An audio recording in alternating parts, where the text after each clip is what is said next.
প্রিয় দর্শক, আমন্ত্রণ সবাইকে যুগান্তর সংবাদপত্রে বাংলাদেশ সংবাদ পর্যালোচনা ভিত্তিক আয়োজন। এই আয়োজনে আমাদের আজকের আলোচক আমন্ত্রিত অতিথি রেজাউল করিম চৌধুরী, নির্বাহী পরিচালক, কোস্ট ট্রাস্ট। কোস্ট ট্রাস্ট মূলত উপকূলীয় অঞ্চলের মানুষের জন্য কাজ করে। উপকূলীয় অঞ্চলের মানুষের যে সমস্ত সমস্যা প্রতিনিয়ত মুখোমুখি হতে হয়, জীবনযাপন, বেঁচে থাকা, সেই জায়গাটিতে আপনারা কাজ করেন আমরা জানি। এখন আপনার সঙ্গে আজকে আমরা একটু আলোচনা করতে চাইব সারা দেশের যে বন্যা পরিস্থিতি, ওই জায়গাটায়, ওই অঞ্চল সহ, উপকূলীয় অঞ্চল সহ। সেই আলোচনায় আসার আগে আজকে ভয়াবহ বা ভয়ঙ্কর বা যাই বলি না কেন, সেই 21শে অগস্ট 10 বছর পার হয়ে গেছে। যারা এই হত্যাকাণ্ড বা হত্যাকাণ্ডই, কেউ কয়েকজন তো মারা গিয়েছেন, আইভি রহমান সহ। আর মাননীয় প্রধানমন্ত্রী, আজকের যে প্রধানমন্ত্রী, তিনিও আসলে মারা যাওয়ারই কথা। আমি গতকালকে এক জায়গায় বলছিলাম যে আজকের দিনটি আসলে পালন করার কথা শোক দিবস হিসেবে, 15ই আগস্টের মতো আরেকটি দিবস। সৌভাগ্যবশত তিনি বেঁচে গেছেন, কিন্তু বিচার প্রক্রিয়া নিয়ে এখনো প্রশ্ন থেকে যাচ্ছে। প্রশ্ন নয়, 10 বছর পরেও বিচার এখন পর্যন্ত সম্পন্ন হয়নি। আপনার পর্যালোচনা জানতে চাই। প্রথম কথা হলো, আজকের এটাও একটা শোকাবহ দিন হতে পারত, আরো বেশি হতে পারত। আজকে যিনি প্রধানমন্ত্রী, তিনি হয়তো আল্লাহ না করুক সেখানে নিহত হতেন, এবং তিনি লক্ষ্য ছিলেন। আমরা মনে করি যে এই সরকার যেভাবে দ্রুততার সাথে এবং সততার সাথে, নিষ্ঠার সাথে যুদ্ধাপরাধীদের বিচার করেছেন, এটাও খুব তাড়াতাড়ি করবেন। আজকের একটা সংবাদপত্রে দেখেছি যে 491 জন সাক্ষীর মধ্যে 91 জনের সাক্ষী হয়েছে। আমি বলবো যে সেই যুদ্ধাপরাধীদের বিচারের মতোই এই ধরনের ঘটনার যাতে বিচার ত্বরিত হয়, এবং এই কারণেই যে এগুলো জাতির জন্য খুব কলঙ্কজনক অধ্যায়। ভবিষ্যতে এই ধরনের কোন হত্যাকাণ্ড যাতে না হয়, মানে একটি বিচার না হলে আরেকটি ঘটনা ঘটার সুযোগ করে দেয়। সেই জন্য আমরা এই দৃষ্টান্ত হিসাবে এটার বিচার যাতে ত্বরিত হয়, এটা আমরা সরকারের প্রতি আবেদন জানাই, এবং এটা নিয়ে যাতে আর কোনো রাজনীতি না হয়, পারস্পরিক অভিযোগের জায়গা থেকে বের হয়ে আসা। হ্যাঁ, এবং আপনার সেন্টিমেন্ট এবং আমার সেন্টিমেন্ট, এটা সমগ্র জাতির সাধারণ মানুষের সেন্টিমেন্ট। নিশ্চয়ই আমরা প্রত্যাশা রাখি যে প্রকৃত অপরাধীদের দোষী সাব্যস্ত করে বিচার নিশ্চিত করা হবে। এটাই আমাদের প্রত্যাশা।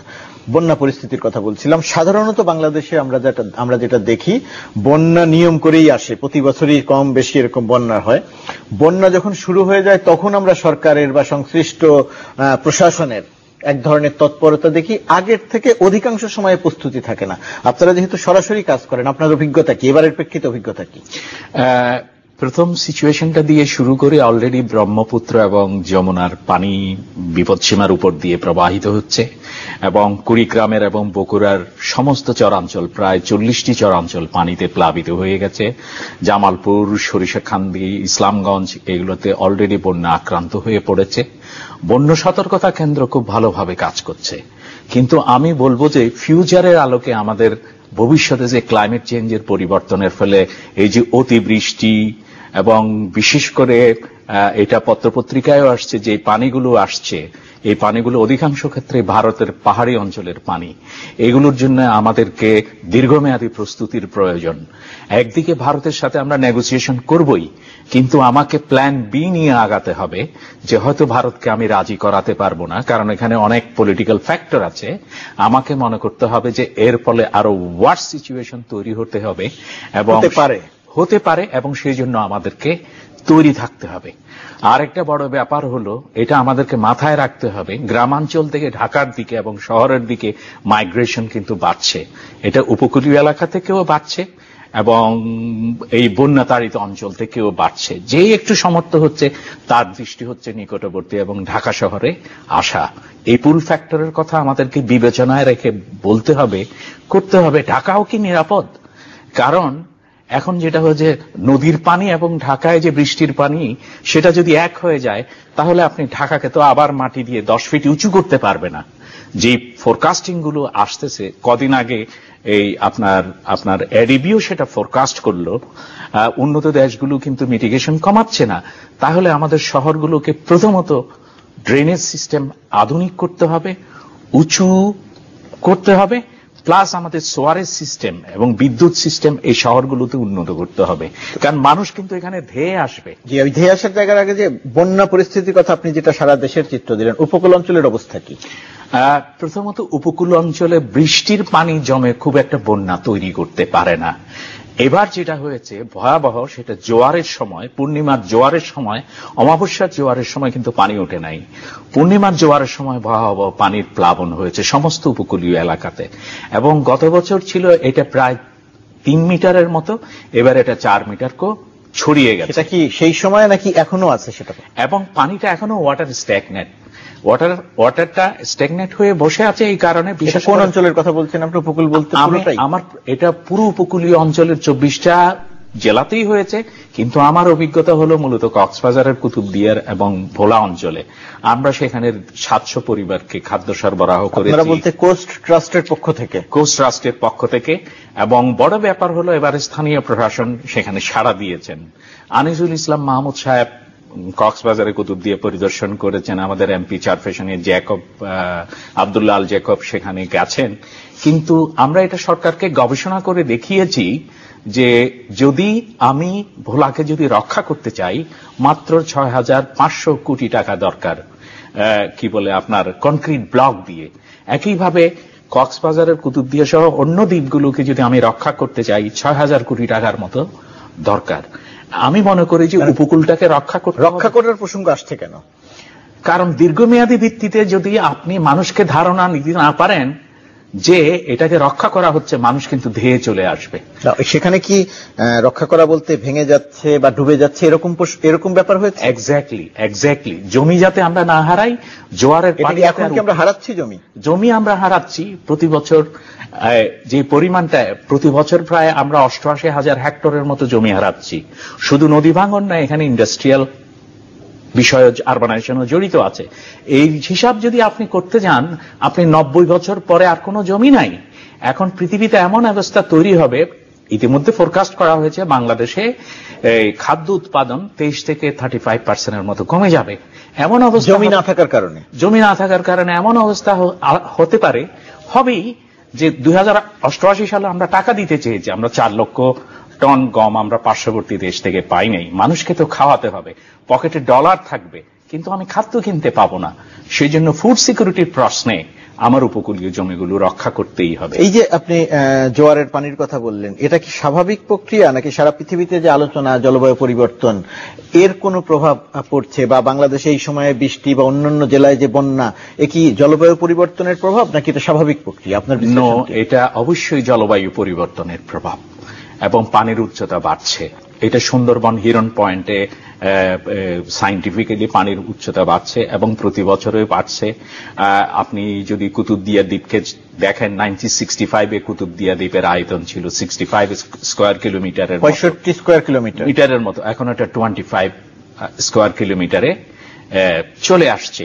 এবং এটা জলবায়ু পরিবর্তনের প্রভাবের ফলেই। এটা আমি নয়, শুধু আইপিসিসি রিপোর্টে বলা হয়েছে, বহু বিজ্ঞানী এই বিষয়গুলো বলা হয়েছে। এবং সেই জন্য ফোরকাস্টিং, ভবিষ্যতে কি হচ্ছে, কি হতে পারে, তার ভিত্তিতে মানুষকে রক্ষার জন্য, বাংলাদেশের জমিকে রক্ষার জন্য আমাদেরকে এখন থেকে এই পরিকল্পনা নিতে হবে। কিন্তু জলবায়ু পরিবর্তনের কথা যেটা বলছে, আমাদের এখানে তো জলবায়ু পরিবর্তন নিয়ে অনেক হইচই আছে। আমরা প্রতি বছর জলবায়ু সম্মেলন হচ্ছে, সেখানে মানুষ যাচ্ছে, অনেক অর্থ ব্যয় হচ্ছে। সেই অর্থ ব্যয় করা নিয়ে যদিও অনেক প্রশ্ন আছে, প্রশ্ন থাকার পরেও আসলে কাজ কতটুকু হচ্ছে? প্রথম কথা হলো যে আমি সত্যিকার অর্থে বলবো, জলবায়ু পরিবর্তনের প্রভাবকে ইন্টিগ্রেট করে আমাদের এখানে পরিকল্পনা হয় নাই। আমাদের অর্থ ব্যয় হচ্ছে। জলবায়ু পরিবর্তনের একটা পরিকল্পনা করা হয়েছে, কিন্তু সেই পরিকল্পনার সাথে সরকারের যে পঞ্চবার্ষিক পরিকল্পনা, এটার কোনো মিল নাই। এটা আমরা যেমন বলেছি এবং অনেক বাংলাদেশের বিজ্ঞানীরা এটা বলেছে। আমাদের সৌভাগ্য হচ্ছে যে আমাদের বিদেশি বিজ্ঞানীর কোনো সহায়তার প্রয়োজন নাই। বাংলাদেশে এমন অনেক নামকরা বিজ্ঞানী আছেন, তারা আইপিসিসিতে কাজ করেন এবং বাংলাদেশের ব্যাপারেও পরামর্শ দিয়ে থাকেন, কিন্তু দেখা যাচ্ছে যে সরকারি পরিকল্পনা একদিকে চলছে, কিন্তু সারা বিশ্বময় বাংলাদেশ সম্পর্কে এই উৎকণ্ঠা বারবার বলা হচ্ছে। এবং আমরা যদি এটা করতে পারি, আমি নিঃসন্দেহে যে পৃথিবীর সমস্ত দেশ এগিয়ে আসবে বাংলাদেশকে হেল্প করার জন্য, যদি আমরা দুর্নীতিটা। জলবায়ু পরিবর্তনে সাধারণত আমাদের এখানে আলোচনা হয় প্রতি বছর যে সম্মেলনটি হয় সেই সম্মেলনটির আগে এবং কয়েকদিন পরে পর্যন্ত, তারপরে আর আলোচনা থাকে না, কিন্তু ভেতরে ভেতরে প্রচুর অর্থ ব্যয় হতে থাকে, নানা রকমের অনিয়মের সংবাদ আসে। আপনি যথার্থই বলেছেন, এবং এই অনিয়মের সংবাদের ফলে আমরা পরিকল্পনা ইন্টিগ্রেট হচ্ছি না। পূর্ণিমার জোয়ার বন্যায় মানুষ যেমন ক্ষতিগ্রস্ত হচ্ছে, সারা পৃথিবীতে আমরা একটা কিন্তু রং সিগন্যাল দিচ্ছি যে বাংলাদেশ ক্লাইমেট চেঞ্জের কারণে ক্ষতিগ্রস্ত হবে, কিন্তু তারা নিজেরাই এটার জন্য পর্যাপ্ত পরিকল্পনা নিচ্ছে না। এই ভাব পড়তে আমাদের জন্য ভালো নয়। এমনিতে এই একটি বিদ্যুৎ কেন্দ্র, কয়লা ভিত্তিক বিদ্যুৎ কেন্দ্র উপকূলীয় অঞ্চলে হবার প্রেক্ষিতে সেখানে এক ধরনের আন্দোলনের মতো অবস্থা তৈরি হয়েছে। আবার বিদ্যুৎ কেন্দ্রও আমাদের দরকার, কিন্তু জায়গাটি ঠিক কিনা বা মানুষকে বোঝানো হয়েছে কিনা, আপনি যেহেতু ওই অঞ্চলের মানুষ, কোনো ধারণা আছে আপনার? আমি বিশেষ করে কক্সবাজারের মাতারবাড়ি অঞ্চল সম্পর্কে বলতে পারবো, কারণ ওইটির কথাই বলছি। হ্যাঁ, মাতারবাড়ি অঞ্চলের পাশে কুতুবদিয়াতেই আমি দ্বীপ, কুতুবদিয়াতেই আমার বাড়ি। ইতিমধ্যেই জলবায়ু এবং এই সমুদ্রের জোয়ার বাড়ার কারণে মতবারের যেইখানে এই বিদ্যুৎ কেন্দ্রটা হবে, ধলঘাটা, অলরেডি সেখান থেকে অনেক মানুষ চলে আসছে, মাতার বাড়িতেও চলে আসছে। তো এবং এটা একটু বিচ্ছিন্ন দ্বীপ, সুতরাং এ বিষয়ে আমার অভিজ্ঞতা নাই। আমি মনে করি যে ওই যে কয়লাভিত্তিক বিদ্যুৎ কেন্দ্রটা যদি হয়, তাহলে ওই বিদ্যুৎ কেন্দ্র রক্ষার জন্য যে পরিকল্পনা হবে, তার জন্য আমার মনে হয় এই অঞ্চলটা রক্ষা পাবে। তো এটা একটা পজিটিভ দিক, আপনি যাই বলেন। আবার এটাকে কখনো রামপালের বিষয়ে এক করে দেখার কোনো ঠিক হবে না। একেবারে এক বাক্যে জানতে চাই, বন্যার কবলিত মানুষের জন্য এখন সরকারের কাছে আপনার প্রত্যাশা কি, মানে কি করণীয়, এক বাক্যে খুব সংক্ষেপে? আমি বলবো, এই মুহূর্তে যে লোকগুলো বাঁধে উঁচু রাস্তায় আশ্রয় নিয়েছে, তাদেরকে কমপক্ষে 10 দিনের জন্য খাবার সরবরাহ করা হোক এবং তাঁবু সরবরাহ করা হোক দ্রুত। রেজাউল করিম চৌধুরী, আপনাকে অনেক ধন্যবাদ। আমরা এই প্রসঙ্গগুলো নিয়ে নিশ্চয়ই পরবর্তীতে আরো আলোচনা করব। অনুষ্ঠানে আসার জন্য, বিশ্লেষণ করার জন্য আবার আপনাকে অনেক ধন্যবাদ। আপনাকেও ধন্যবাদ মুর্তজা ভাই। জি, প্রিয় দর্শক, আপনারা এতক্ষণ আমাদের সঙ্গে থাকলেন। সারা দেশের যে বন্যা পরিস্থিতি, উদ্বেগজনক অবস্থার মধ্যে আছি, আমরা প্রত্যাশা রাখি সংশ্লিষ্ট প্রশাসন সরকারের উচ্চ পর্যায় থেকে অত্যন্ত গুরুত্ব দিয়ে মানুষের পাশে দাঁড়ানো হবে, দাঁড়ানোর চেষ্টা করা হবে। করব চিঠিপত্র লেখা, এর মধ্যে যেন মানুষের কষ্ট দুর্ভোগ যেন বেড়ে না যায়, আমরা সরকারের কাছে, সংশ্লিষ্ট কর্তৃপক্ষের কাছে, স্থানীয় প্রশাসনের কাছে সেই প্রত্যাশাই রাখি। সবাই ভালো থাকুন, সুস্থ থাকুন।